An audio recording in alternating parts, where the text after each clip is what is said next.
Big up, everybody. It's your boy, Mark, and MUFC fan. And you know what it is, guys. It's that show. It's that time.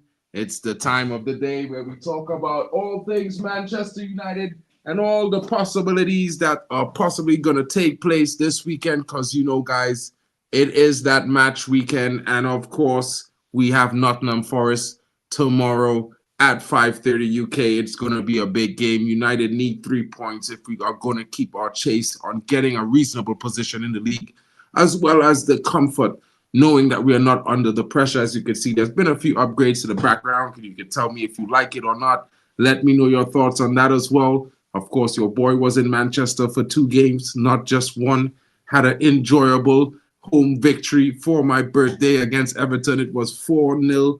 Bang, bang, bang. Get him, Xerxes. And guys, it's going to be interesting. Big up to you, Stephanie Griffin, as well. 3-1 United win. She's already given the predictions early. Big up to Ricardo Pereira as well. Hi, guys. All good? Yeah, we're good, guys. Patient, because as you know, it's only been a few training sessions. And there's going to take some time for Manchester United to get themselves in the right fettle under the brand new coach, Ruben Amorim. So let's look at the predicted lineup, guys. There's going to be some interesting situations going on. As you know, there's some possible starters, being predicted. As you know, the rotation is ever present. So, guys, we're also going to be seeing that rotation coming up again. And this is definitely going to be music to a lot of fans' ears who are thinking that this sort of starting lineup might provide a better attack going forward in keeping control of the possession. And currently, in accordance to that, as you can see, Joshua Zirkzee there, as Manchester United did suffer a setback as he came on as a substitute. 2-0 defeat to Arsenal. Not an open play from 2 headers of a very, weirdly predictable set pieces that they have been scoring off of for the longest while. And injuries was easing up for United right now in the festive period. And Amorim only has a handful of absentees in his defensive line for the Forest visit as he tries to discover his preferred starting 11. There's possibilities about some players coming back into the team as Kobe Mainoo is fit and available. He was out with a yellow card offense, so he had to miss a game, but he is now rested and ready for the game tomorrow, and he will be back in the midfield. And maybe we would have needed him in that game against Arsenal. Maybe he could have been that deciding factor in us scoring a goal or two. But Matthias de Ligt, fresh off of a start against Arsenal and a loss, but a good performance in open play. He did have an injury. Hopefully he's well. Maybe he might be seen going back into the starting lineup as the centre-back. Lenny Euro making his debut against Arsenal. It might be likely he might be getting some more minutes, eased into the squad. So you would expect Harry Maguire to remain the starter coming in again. Lisandro Martinez possibly fit. He was suspended for the strips out midweek, and he will be pleased to welcome him back into the squad. So we expect them to be the 3 starting centre-backs. As we look at Amad Diallo as the right wing back starting, as he didn't start this midweek against Arsenal. So it might be interesting to see how it goes. Manuel Ugarte is going to be back in that midfield. Diogo Dalot at left wing back role. Bruno Fernandes, Joshua Zirkzee, and Marcus Rashford. It is said that Mazraoui will be getting some rest in this game, so he might be used as a substitute. Let's see how it goes. But I think this is going to be a strong starting lineup. A lineup that scored us goals on Sunday, 4 of them to be exact. Let's see how it goes. It's going to be very interesting. I would like to hear your thoughts. What are you guys thinking? Big up to Stephanie Griffin for the lit likes. Yes, he's in the building. 3 L's in defense. Lenny, Litty, and Leacher. Big up to Stephanie in the building. Hope you're having a good night. And guys, it's going to be an interesting game. Of course, we're at home. Our home form of late has been really good. And I know, and I do expect us to get a win. Of course, your boy will be doing the watch along. So, guys, make sure you stay tuned. You come in tomorrow, smash the likes. Let's hear your play, what you want to say. What are your score predictions for the game? You can also drop it in the non-like section. And don't forget to smash the likes, guys, because it really helps the channel grow. And your boy needs your help. I need to get to 3K. Of course, 2K is on the horizon, but we need to get there, guys. Please help your boy out. Give it a shout out. There's so much more information to be talking about as we talk about Amad, because you know what, guys? There is some predictions and some returnees to come into the squad, and it's going to be an interesting lineup as we look at possible starters for the game. We know Ruben Amorim has been speaking, and he says, don't look at the results.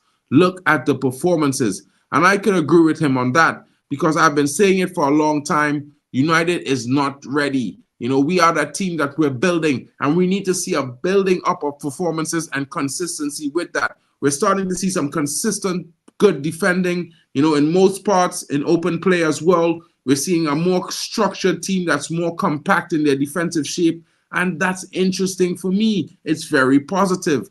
Looking at the predicted lineup, there's a different kind of flavor that we might be threatened with.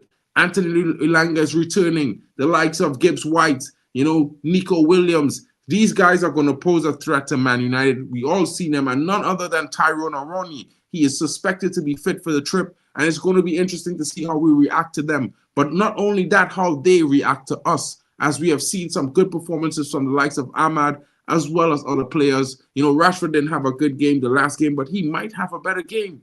You never know. Bruno has been working his way in midfield, doing it really neatly in the last couple of games, not too much, but maybe he might show up big. He's still getting used to, trying to keep himself down, not trying to play those Hollywood passes. So, it's going to be neat and tidy, hopefully, even more so. Having the likes of Joshua Zirkzee coming from a starting situation might give him a better performance in the game. I feel like he's one of those players who needs to get into the rhythm of the game, and it might be served better as coming in as a starter.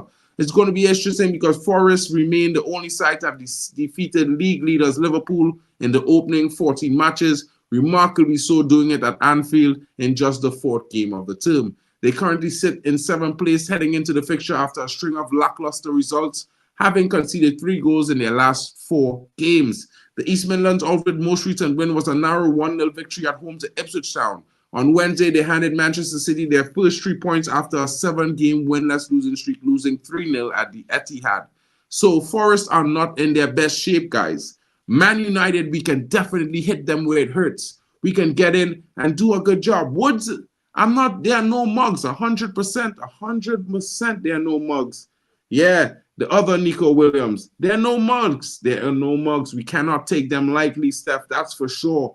We definitely cannot take them lightly. So this is why I'm saying, guys, it's going to be, Casemiro might come in as a starter. It might be interesting to see what happens because we know Man United is not that team that's probably going to be competing right now for the top 4, but there's games after January. We will have a week pause to reflect, rest, recuperate, enjoy the festivities of the holiday, and then be back and ready to play again. So there's going to be an interesting time period there, guys. Man United can change their season. We can change our fortunes. And at home, they're going to have the home fans behind them, cheering them for 90 minutes again. Of course, your boy is not going to be in the home fans this game, but he's going to be cheering nonetheless, just as loud as if I was in the stands. So what I would say to you guys is, this is an uncanny presentation for me tonight. Normally I come in at a standard time, and this is not usually the timing. But big up to all of you who tuned in and enjoyed the stream and commented. Don't forget to smash a like and subscribe. Glory, glory, Man United, guys. And we have to do it big because definitely we're going to need a performance to drive this team forward. And I was keeping it short, guys. Have a good night. Let's get into the match day tomorrow. Your boy is going to bring you match day news in the morning. You can check my stream out. I'm going to be doing the manager's press conference with a match day hype up in the morning. So stay tuned for that.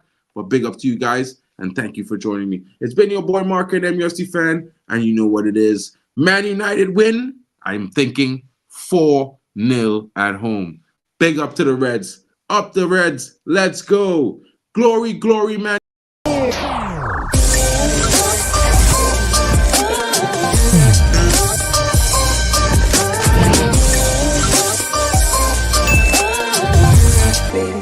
Baby.